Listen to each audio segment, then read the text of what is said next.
Alright, time for another draft science video presentation. Today's subject will be drag, or the consequence of force acting on something. That means the force has to be something that can act on something, and that you could quite possibly drive yourself into more of it or less of it, and therefore create force that wouldn't exist if you weren't moving into it.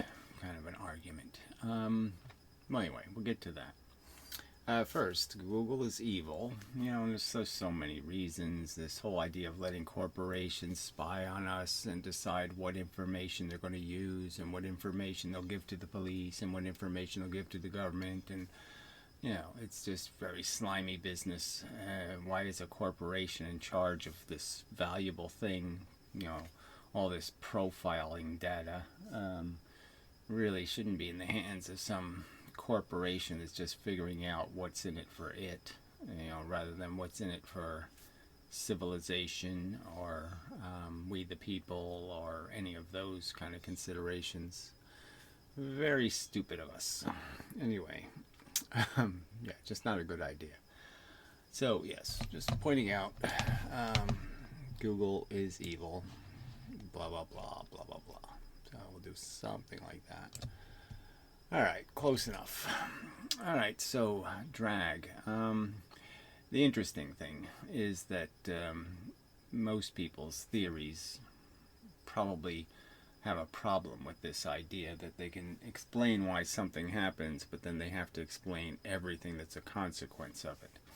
And so the idea of a hard gravity, that is, a gravity made out of something real, whether you make it out of ether or whether you make it out of particles directly. Some ethers are particles. Anyway, by some people's imagination, but they're dead particles. But it really doesn't matter, whether you're driving your car through a bunch of bugs. If the bugs are already dead and not flying, they're just suspended in space, or they're flying, it doesn't really matter. You're going to drive into them and they're going to clog things and bang into your car and all that kind of stuff and technically slow you down. So whether there's wind or the atmosphere just exists, both of them, okay, are draggy in the sense that even if you're running through regular atmosphere, it's slowing you down if your plane has to fly through it. But if it has a wind against it, well, then it's even going to slow down even more. And something like bent space, some vacuous thing, some explanation that isn't an explanation, that doesn't have any physical reality, doesn't have a consequence. So it's like dark matter and all these other kind of perfect solutions.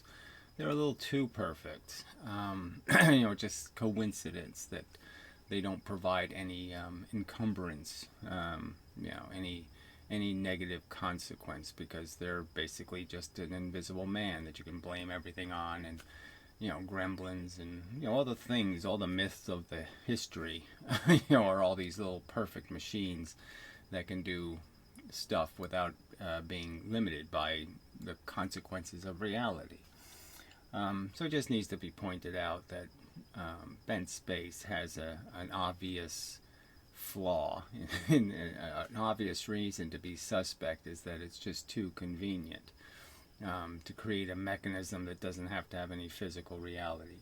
I would argue that the test for bent space would be the distance argument. If we could get far enough from the Earth, in an isolated environment where other forces weren't affecting us, we'd see that gravity is just as particulate as photons.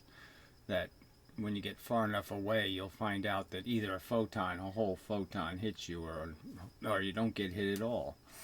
That there isn't some perfect amount of gravity at a distance. It's an average over time. But at any one moment of time, you can have no gravity or you'll have lots of gravity. But the average over time will be a certain way. So you'll either get hit or you won't get hit. It's bullets. And if you get hit, it's a real bullet that hits you, even though the odds are very low. I can shoot bullets in the air, and the odds are very low that one hits you. But if it hits you, it's just as good as a bullet that hits you from 10 feet. you're just as dead. And that's the reality. The universe is made out of real things, not, imaginary ESP, bent space, force thingies. It's just woo. All right. So I would say, if you're new to this is your first video or something, there's a video in a playlist, start here. You really should watch that first. You should watch a few videos first. But anyway, I'm going to try to give you enough information to get what I'm talking about. But it's, some of this I've already been over. So for the people that have already heard it, there's no point.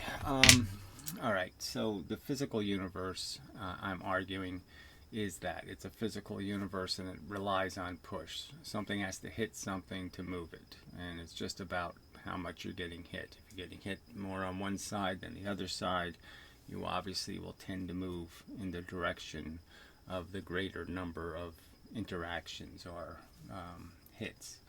And that the universe is quantized and Planckized in the sense that the elements, the stuff the real universe is the little universe. The little tiny stuff makes the big stuff do whatever it does. So the little stuff has to do it first, so to speak. The big stuff doesn't get to tell the little stuff what to do. The little stuff tells the big stuff what to do. The small universe is the only universe, and it's full of these elements. And the elements, I would argue, are durable.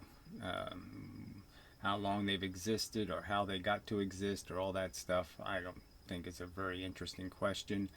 It's the fact that this stuff hangs around a long time. The same electrons and protons and neutrons and little bits of force that were here on the surface of the earth when the dinosaurs existed are substantially the same ones that are screwing with us now. They have a history. They've been here and done this over and over and over again for a very, very long time. And they're just in different patterns, different arrangements, and that's all that changes over time. So, the theory is basically 2 plus 2 plus 2 physics. And it's pretty simple. There's a force, stuff that's moving the speed of light. So magnetism, electricity in some forms, certainly the electromagnetic spectrum, is all made out of little quantas, little bits, little tiny things. They have a speed, and they just move in a straight line at that speed until they interact with a piece of matter. And as the 2 indicates, there's 2 kinds. And you could just call them red and blue, and you're kind of done all you need to do. You know the reds are different than the blues, and the matter knows it can tell the difference. So it's just a piece of momentum, okay, going the speed of force, okay, very fast. And when it hits something, it imparts, it shares its momentum, let's say. All right, then the other 2 is that there's 2 elemental forms of matter. And it doesn't get any simpler than this. They really don't break into anything. People have used the word quark for the last 30 or 40 years as if it's a real thing, and it really isn't a real thing. The pieces of a proton are never flying around somewhere free and then form into protons. The same protons in you now are the same protons that were in brontosauruses and, green slime and, comets and asteroids and all that kind of stuff. They're durable little objects, and there's no point in thinking of protons as anything other than really elemental. They really don't break into pieces, and if you can break one into pieces, it'll reform in no time at all. There's no free quarks floating around in the universe in any kind of substantial number, any way that's relevant. This is well there is. Okay, there's electrons and protons, and we know that they have this phenomenon of charge. And I probably should have drawn it the other way around, but you'll live with it. So the protons are positive and the electrons are negative by a definition, which just means they're different. Okay, fundamentally different, opposite differences. So whatever electrons do when they get hit, it'll be exactly the opposite that a proton will do when it gets hit with a certain color. So it's an inverse relationship between the two. And that inverse relationship is defined by a fairly simple other two. Okay, so if we just use one for an example, and you just remember that it's the inverse for the other. So we have an electron, and we hit an electron with a piece of blue energy. The blue energy will cause an effect. If the electron already has a momentum, that means something's already stuck to it, let's just say. Okay, it doesn't matter what, but something's stuck to it and it's moving. Then when this blue thing hits, the energy, the effect will be that there'll be a perfect reflection from the parts, and the object will move this way. So instead of something obvious like it hits, okay, and it just makes momentum when it's the opposite color. I should have done the same color first, but you'll get it. You'll get it. It's moved into another dimension. That is, you're just merely saying that energy can go this way, all right, and through this, the fact that matter has this strange property, the energy, instead of still going in this direction, the energy can be moved into another dimension. That is, it can go this way, or it can go this way and this way. So instead of the obvious, intuitive thing, it does this. Now, there's no reason for us to think that's not possible, or there's no mechanism in the universe that could make something just take a right turn. Now, this comes up a lot in the whole Maxwell notions of the function of the universe. There's lots of perpendicular effects, so things that happen, tangential to the action. There's action in one direction, and the action is converted into action in another direction. So it's a pretty simple, basic function that apparently the universe has. And I'm just providing an explanation for a way of understanding where it comes from. All right, so the simpler example is that if a little bit of the red force hits the red object, it just sticks and it moves the object until the object is hit by some other force. And so if another piece of force hits from another direction, okay, then the two bits, this one that's stuck on it leaves, this one that hits reflects, and the motion stops, and the process just continues again. So whenever it's got a piece stuck on it, it moves in the direction of that piece, and if another piece hits it, then it's released and it doesn't do anything, it stops. So basically electrons only move by going, then stopping, then going, then stopping, then going some other direction, then stopping, then going, then stopping. And that's why they tend to move slower than the speed of light, because obviously they can't always have a force affecting them, and they certainly wouldn't always have a force affecting them in the same direction unless they've collected force. That is, a bunch of it has hit them in one direction. It's sort of piled up. So if they were like little steel balls, you could imagine, then if they get hit here, this one flies off. And if they get hit here, this one flies off, and so on and so on. So they can build up speed or momentum by having a bunch of momentum, little bits of force, collect on top of each other from the same direction. So something like a gamma ray or a cosmic ray would basically be a very high frequency. So that's part of the understanding that photonic energy would be understood as being these little bits of energy at a certain frequency or distance. So the distance between them would be their frequency and would be their wavelength. Okay, so you're just measuring a distance between them. They don't occupy the whole wavelength. They're just bullets at a frequency. And that frequency can be a little bit out of alignment as they're fired from atoms, and that would be the polarization of the photon. So just a little bit of background. All right, so drag. The simple argument is, you really get this, right? So there's two interactions. The force hits this way, the object moves this way. The force hits this way, the object moves this way or this way. So it can wobble this way as it gets hit by force this way. And so understanding those two interactions, just that it can take a right turn or it goes straight, the momentum. So those are the two kinds of interactions, and the two protons and electrons do that inversely, depending on color. So we'll just put an arrow this way, and we'll put an arrow this way and this way, so you understand there's two interactions. Whatever. Alright, so drag, the simple argument is that by this kind of mechanism of momentum, some easy, kinetic, simple mechanism of momentum, however this thing acquires it. So this is, let's say, an electron or proton, and you're moving it.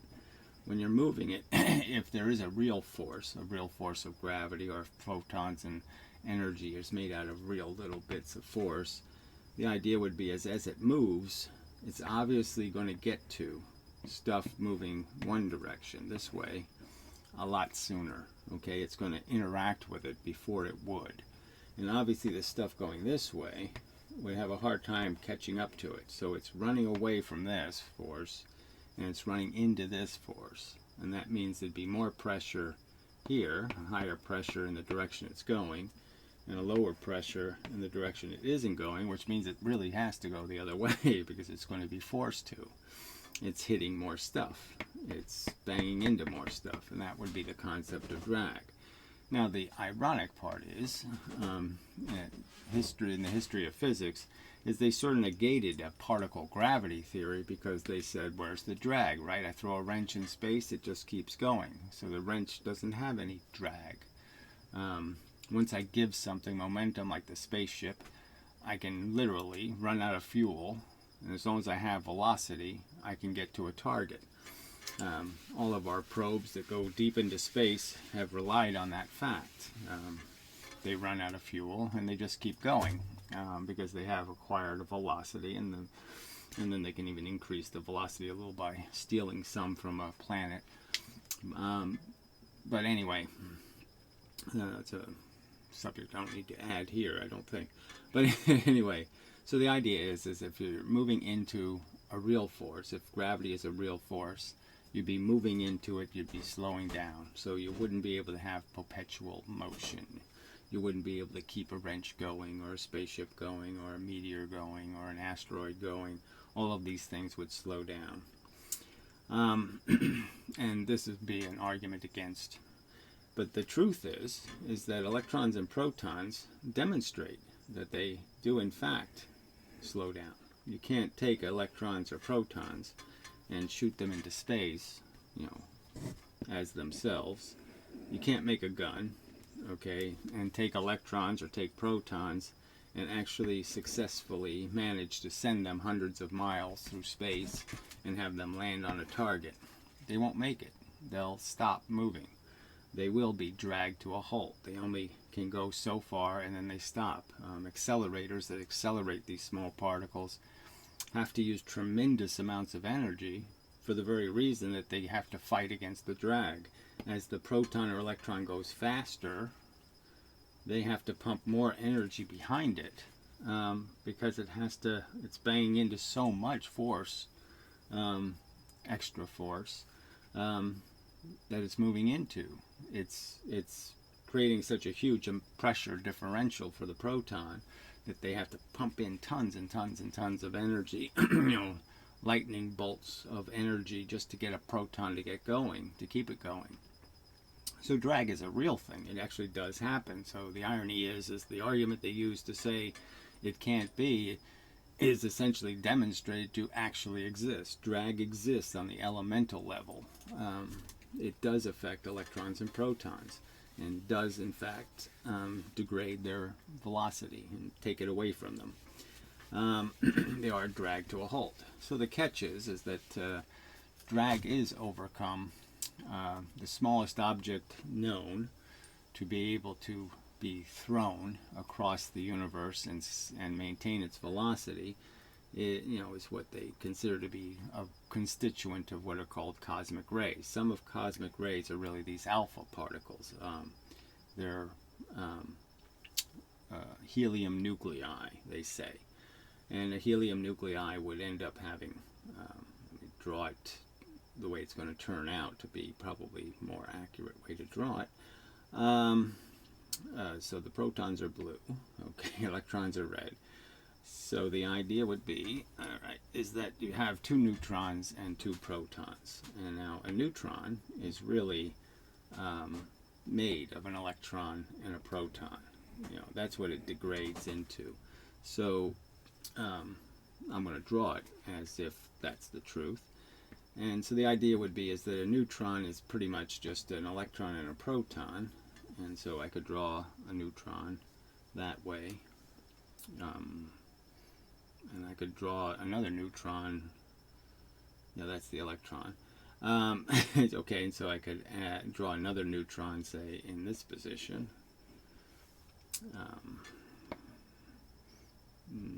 I want to go with the protons further away, I think. Just trying to remember the best way to do it. So I have the electron looks big. Who knows what the real sizes of these things are proportionally. So anyway, the idea would be is that this configuration would satisfy the argument. So the blues are the protons and the pinks are the electrons. So you could sort of see that there's a pattern here. Okay, that in this arrangement I would have this pattern, and that this mechanism, I could argue, overcomes drag. So as soon as I have 2 electrons and a proton, or 2 protons and an electron, I can make an engine that'll fight against drag. And the simple argument is that this turn, okay, is a 90-degree angle, would be what I was talking about here, the turn. And so if I had a force that reflects off electrons, you could understand that the force is going to reflect off of the electron, be turned 90 degrees, hit the other electron, bounce off of that, turn 90 degrees, bounce back and forth, back and forth. So like a ping pong ball between 2 ping pong paddles, it would just bounce back and forth. If I gave it perpetual energy, it never slowed down. You can understand the closer the paddles are, the more interactions, and the more interactions, the more energy. And the further away they are, the less pressure there'd be. So the closer I bring them, the more pressure I create. The further away they are, the less pressure, the fewer interactions. And that the pressure would always be in one direction, away, away, away, away, away. And so what you're doing is taking that and turning it and creating 2 sets of paddles that have a conversion in them.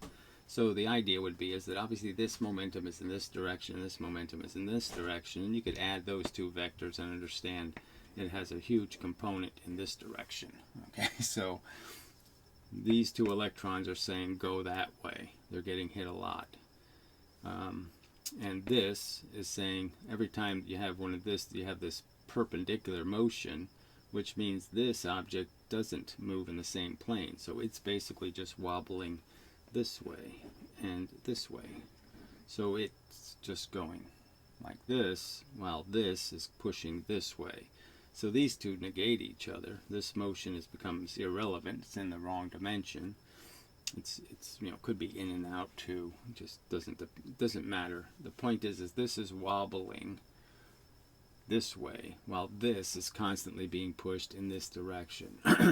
And so obviously this little thing could move, and as it moves, if I apply more pressure to it, I compress it by forcing it to hit more drag. So I hit more force on these electrons opposing this direction because it's moving in that direction. You can understand that would compress the object. Compressing it makes more energy, okay? Makes there more interactions take place, and it just creates more pressure to fight the extra pressure. So the more pressure I apply, the more I contract that engine, okay? That is, I compress the engine. So I make the electrons closer to the proton, and I shorten this distance. That means the interactions, the hits that cause the momentum will happen more often. So I'm just compressing the paddles. By compressing the paddles, I create more energy, and it'll just keep going that way. And obviously the attraction between the electrons and the protons would keep them together, so this proton would get dragged, okay, with these electrons, and the electrons would end up being pushed forward faster and faster. And obviously the conversion of this momentum into this momentum is just a fact of the fact that they are attracted by their own. This force isn't the only force trapped in this system, so I'm just saying the rest of the forces are just going to gravitationally pull them together, and so that's why they won't just fly apart. So the idea is the more pressure you apply, you know, the shorter the distance between these two objects, the more interactions, and they'll all have a net effect in the direction. So it's a little engine, and you could argue that this is such a simple mechanism. I mean, this two of them being paired, you could argue might be necessary because maybe it's an argument like race cars drag drafting. You know, so two race cars can, you know, just make a simple drawing. You know, two cars can get really close to each other and fight against a wind that's coming. Okay, they can create a more efficient flow of the air and avoid being slowed down. And so this car gets the short-term advantage, and then this one gets the long-term advantage, and this one has to work less hard because this one's doing all the work, and then this one can slip out and fly ahead and have more velocity and blah blah blah. So it's another real phenomenon, and so that might be part of why it's necessary to have two of them behind each other, because that regulates it keeps them from flying apart, would be one of the arguments. And the other argument would be that the one behind doesn't have to interact with any of this stuff, and so it can push harder. It can push harder on this proton to keep pushing the thing forward. So the exact specifics, I don't think, need to be explained. It's beyond the concept or the theory. This does solve the problem. This idea that proximity, that is how close you make electrons and protons, changes how much real energy they have. So I guess that was a word I should have used in here somewhere, was the word trap. So if I took two electrons from the universe randomly, and say they were you know, a certain distance apart, and then are protons, and I brought them closer together, I mean, you can understand that there's universe around them all over the place. There's these little force bits flying all over the place in the universe, and they'd all be hidden by a semi-equal amount. But the catch would be the stuff that's trapped in between them, okay, is trapped in between them. You know, it just keeps going back and forth. And you can really understand that I could just have one little bit in here, and it would have very little energy, one little photon trapped between me and the camera. But if I get closer and closer, that one little photon hits a lot more often, a lot more often, a lot more often. And you can almost imagine that it would almost be an infinite amount of energy when I bring them really close. That one little bit can hit so many times, it can look like it was 500 or a million. So even though I only have one in here, I can have 1,000,000 times more energy, okay, because I have 1,000,000 times more interactions. It hits the surfaces 1,000,000 times more here than it did here. So I have the same amount of force. Technically, I only have one Q of force, but that one Q of force, one quanta, okay, adds up to a lot more energy when these two things are really close together. Now the catch is just as I can trap energy, I can have energy get stuck between two things where it keeps reflecting, I can do exactly the opposite. So the basic mechanism to understand is that I can take something like a neutron and stick it inside of an atom with a proton. See, they call one of the nuclear forces the strong force because they understand that protons hate each other and electrons hate each other. and they have no explanation for how protons can get, close to each other. So these are the two protons. The idea would be is to put them really close to each other would be just what I was talking about. It's like having a million of those little actions. So to get paddles really close to each other, I'd have to apply a tremendous amount of force, okay, against these objects to get them that close. I mean, I'd have to have millions and millions of little bits hitting here to overcome the millions of little hits the one little bit is creating. So you can understand they call it a strong force, because they say, well, the atom, the nucleus of the atom must be, being controlled by some incredible pressure that's pushing everything together. But it really isn't, because you could sort of understand with a simple right-hand rule, this simple turn rule, that any piece of energy that's trapped that's now blue, the blue energy takes the perpendicular path when it hits the red object. Okay, and so anything that comes from either direction and hits that pink thing, all the blue energy leaks out. And the catch is, any pink energy, okay, it's just going to do the same thing. It's going to leak out the blues. So you won't be able to hold any little force bits in here. There won't be any red ping pong balls, and there won't be any blue ping pong balls, because all of them are going to leak out through this problem of turning. So I probably should have illustrated that more clearly, but I'm just saying you got to understand that when a red hits a blue, the force leaves in the perpendicular direction, and when a blue hits a red, the same thing happens. I don't know if I need to actually draw that, because you should be able to imagine it all on your own. So obviously, nothing could ever get stuck between two opposite charges, where if they're the same color, then the reflection thing happens. Then the blue can just keep bouncing back and forth. Or if it's two red objects, the red. So that's really how you can overcome drag, is to take advantage of this fact that you can negate pressure, or you can increase pressure with the same amount of force, just by either trapping force or releasing force. And that's the key to the mechanism. So the nucleus is small because the nucleus of an atom, not because there's a whole bunch of pressure, but because the electrons and protons have been arranged in such a way where they negate each other's pressure, where they get rid of the opposing pressure by creating, geometries that negate all the pressure, where all the pressure leaks out in directions that are benign. This example isn't perfect just because you have a right turn here, and so you'd end up with this problem again. But obviously you just change that geometry a little, make it 3 objects, and you can understand that all the right turns here are empty space, the right turn here is empty space, the right turn here is empty space. So this arrangement would mean that these objects could get very close to that object, and without a problem.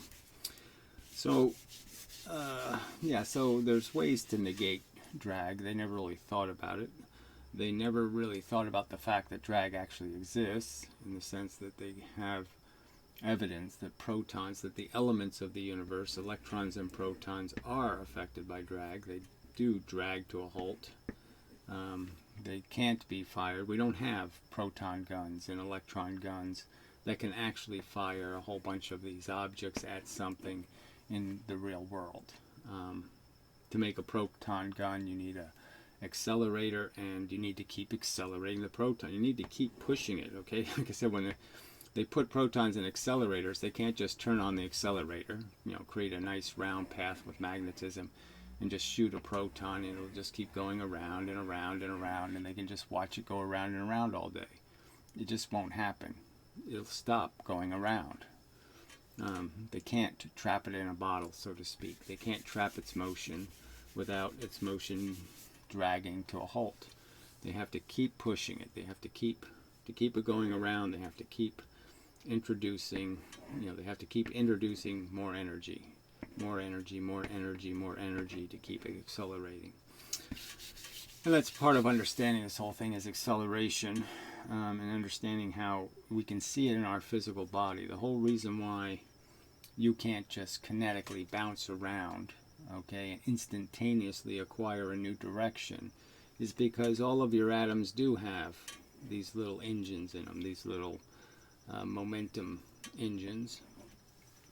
And all of them have to be turned and oriented in the direction you're moving. So when, so your common matter might have little engines pointed in all kinds of directions. Some pieces of your atoms are moving in one direction, other pieces are moving in another direction, and they're all jiggling and fighting with each other, and they're tied to each other, and they're sharing electrons, and so they're all kind of bound, and it's all jiggling and wobbling because each little bit is in its own little world.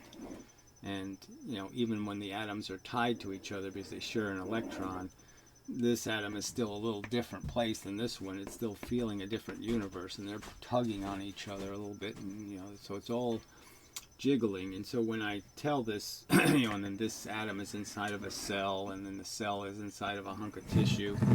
And so when I force your body to move, I'm really saying I have to reorient all of these little engines, because now, like, the majority of them have to be pointed in a certain direction. I have to essentially point, okay, a bunch of these little protons and electrons.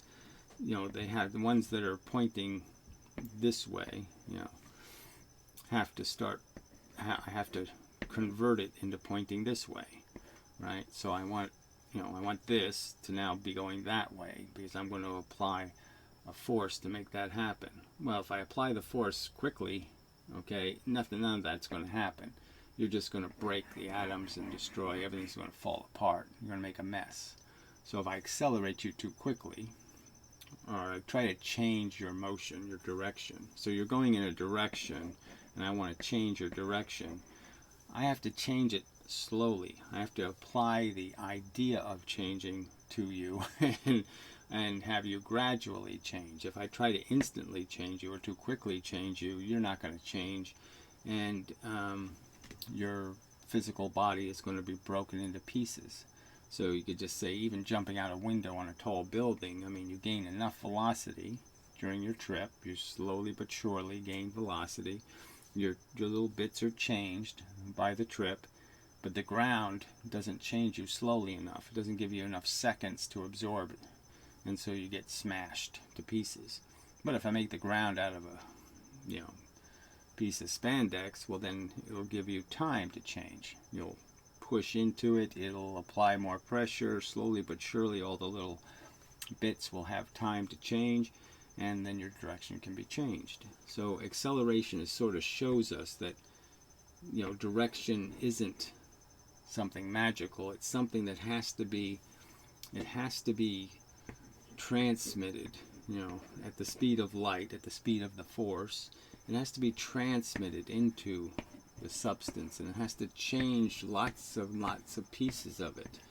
And it's like the space shuttle taking off. Big giant flame shoots out, but the thing doesn't move for quite a while. It takes quite a while before that thing starts to lift off and actually go somewhere.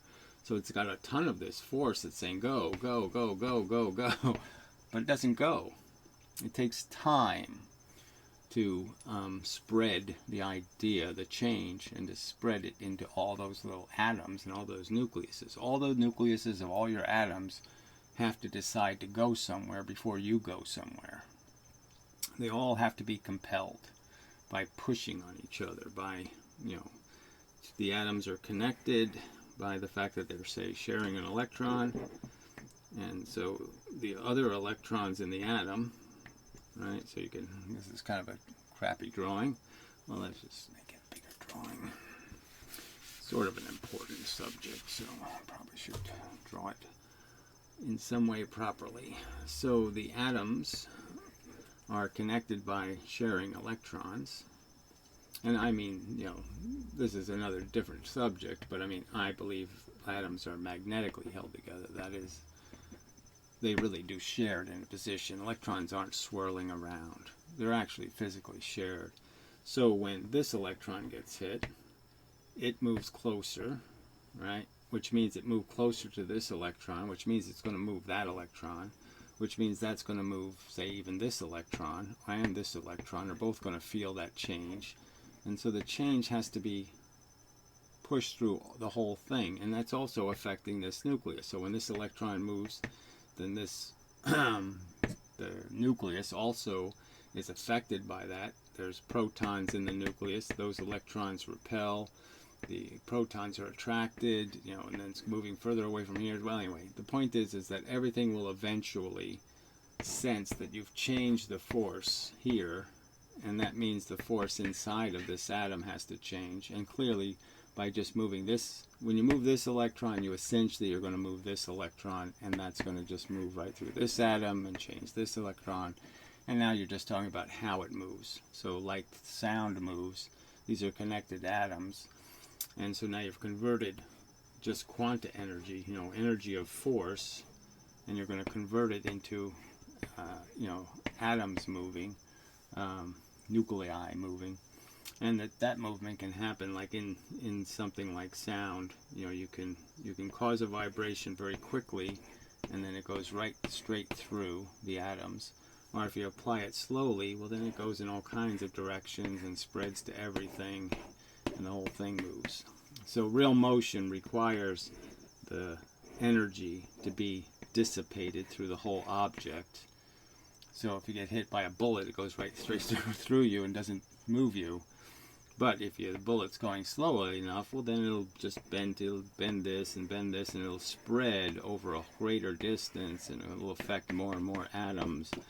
And then you can be accelerated by the force of the bullet. The bullet will have time to move you if it hits you slowly enough.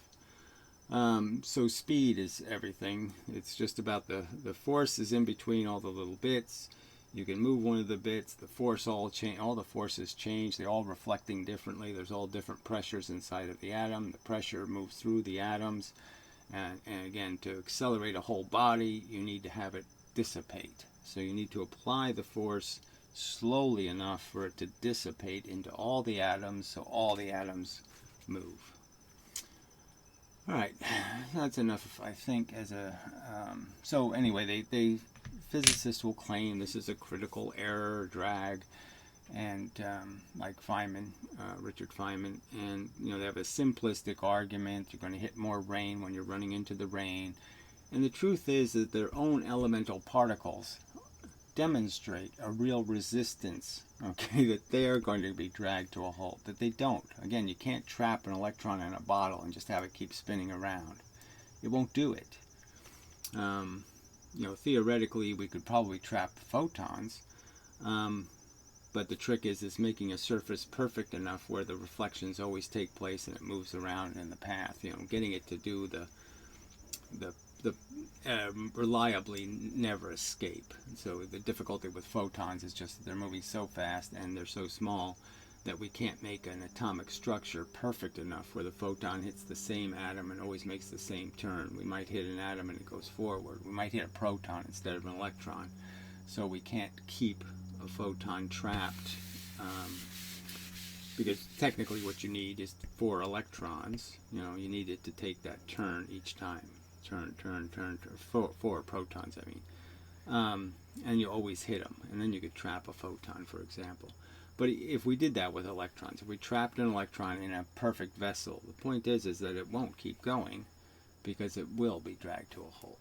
And so their own argument against a particle theory of gravity is actually a winning argument because the existence of drag is a fact, and all you have to do is figure out how does drag get overcome. And it gets overcome by creating a mechanism where as you increase the pressure it's going into, it increases its energy. So again, let me just make that simple argument. If I have 2 ping pong paddles and I have a ball bouncing between them, it has a certain amount of pressure. And the pressure is obviously in 2 directions.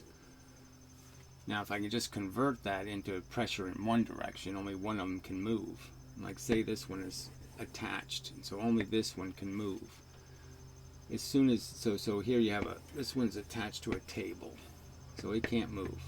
This one is free. So the force is bouncing here, and it's telling it how much pressure there is. It's almost like a thermometer or a barometer. But anyway, if I apply more pressure here by accelerating this table, you can understand that that would force the ball down, okay, closer to this ball, which would increase the amount of pressure because now the ball has bouncing a shorter distance, and so now it hits more times, so it creates an opposite pressure meeting the extra pressure of your motion. So the faster I move the table, the more pressure the ball feels, and it just stays in that position. It just finds it rebalances to a new position, a new distance. Okay, that might be a little closer, but it won't be catastrophic. I mean, it'll just rebalance. And as I add more pressure, if I add even more velocity, I might go even faster. Well, I might have the ball might be this far apart. But the point is, it's still moving. It's free. It's working. It doesn't get stopped by the extra pressure. So as the field increases its pressure, the force, even though it's the same amount of force, that is one ping pong ball, it just doesn't matter, because the closer I make the two objects, the more energy I give that one ball, because of the more interactions it has with matter. Interactions with matter is the only way energy can be realized, the only way force can realize energy.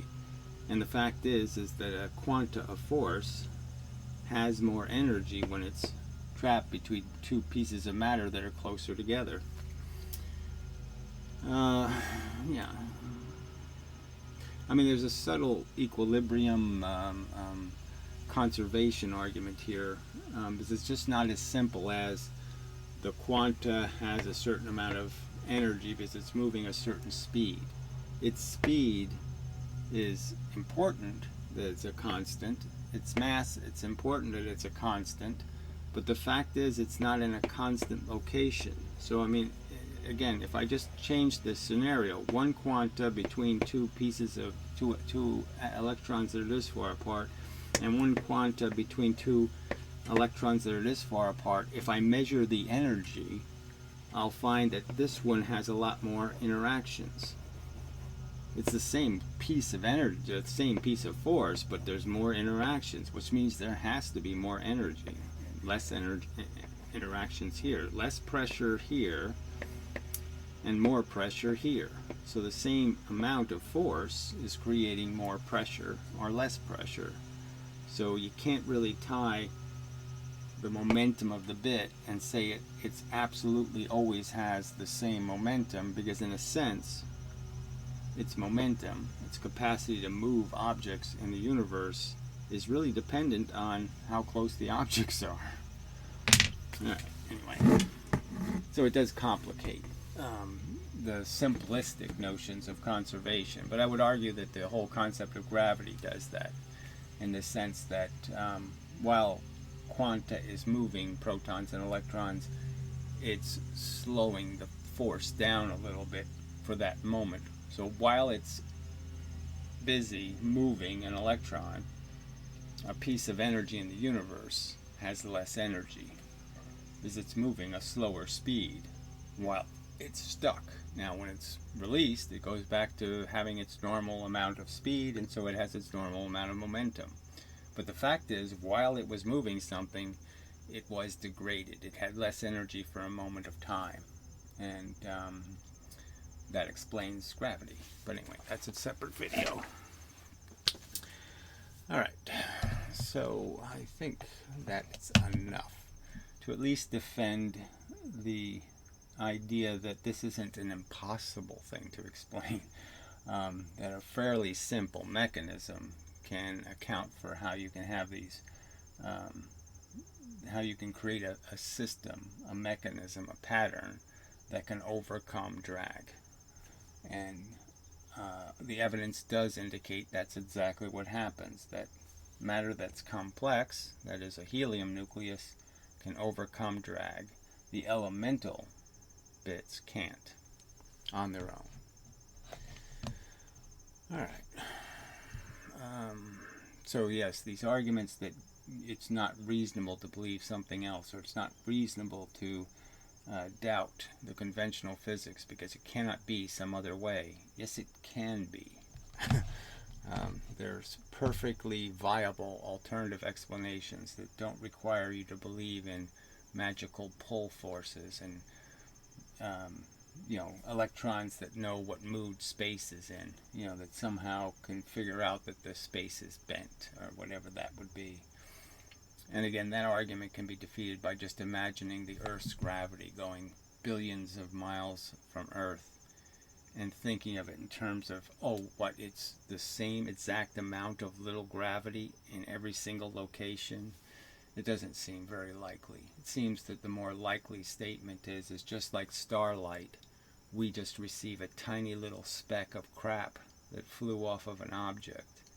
A sun billions and billions of light years away, and one little tiny piece of it might hit us today, and we might not get hit by another piece from that star, might not hit me, for 3 more days. It might take 3 days before another piece randomly hit me, because I just scattered the bullets.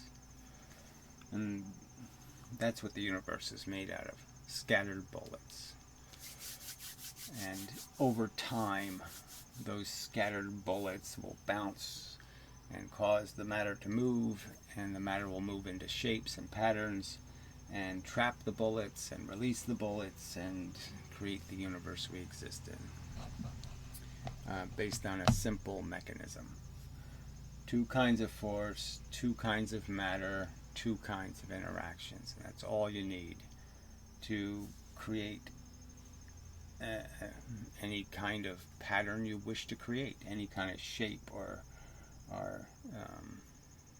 it's a checkerboard made out of that simple mechanism. The checkers can, if you have enough checkers, if you have a zillion spaces on the board and a zillion checkers moving around on the board, you can make an image of an ice cream sandwich. You can make an image of anything. Alright, so until the next time and such, and so forth and whatnot.